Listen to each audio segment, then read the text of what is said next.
Everyone, welcome back on my YouTube channel. जैसा कि आप जानते हो कि हमारा जो यूपीएससी प्री 2025 है वो अब बहुत ही नज़दीक है। यूपीएससी प्री 2025 के 60 टू 70 डेज़ बचे हैं। तो फर्स्ट यू ऑल की जो ये डेट है वो 25 मई 2025 है।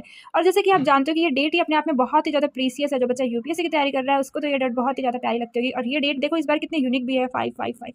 एंड यूपीएससी प्री के लिए मैं आपको कुछ 5 टिप्स देना चाहती हूँ जो कि कुछ इस प्रकार है।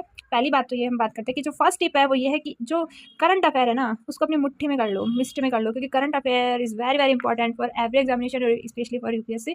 तो जो 1.5 साल का करंट है वो आपके मिस्ट में होना चाहिए। एंड सेकंड इज जो एंशिएंट हिस्ट्री और जो मेडिवल हिस्ट्री इसके साथ ही आर्ट का कुछ पोर्शन, यानी कि ये जो पार्ट है वो सिर्फ प्री का है। सो ये वाले पोर्शन में मैंने देखें कि बहुत से क्वेश्चन इस पार्ट से देखने को मिलता है अगर आपने अभी प्रीवियस ईयर सॉल्व किया है। And third is geography mapping is very very important. इस लास्ट ईयर इसमें से 8 से 9 क्वेश्चन आए थे, तो आप सोच सकते हो कि ये पोर्शन कितना इंपॉर्टेंट हो जाता है। एंड फोर्थ टिप इज कि जो ऑप्शनल पढ़ रहा है ना बच्चा, तो प्लीज़ रिक्वेस्ट है कि आप अपने ऑप्शनल को भी बंद कीजिए, क्योंकि जो अभी ऑप्शन को पढ़ना सबसे बड़ी बेवकूफ़ी होगी। इससे अच्छा है कि जो रिमेनिंग ऑप्शन है वो आप प्री और जो मेंस का जो रिजल्ट टाइम होता है ना उस टाइम पढ़िए। और फिफ्थ टिप है कि प्लीज़ आप सीसेट को इग्नोर मत कीजिए। CSAT is a very important and इसके अंदर 66% पासिंग मार्क्स लाना बहुत इंपॉर्टेंट है, वरना आपकी जीएस की कॉपी चेक नहीं होगी।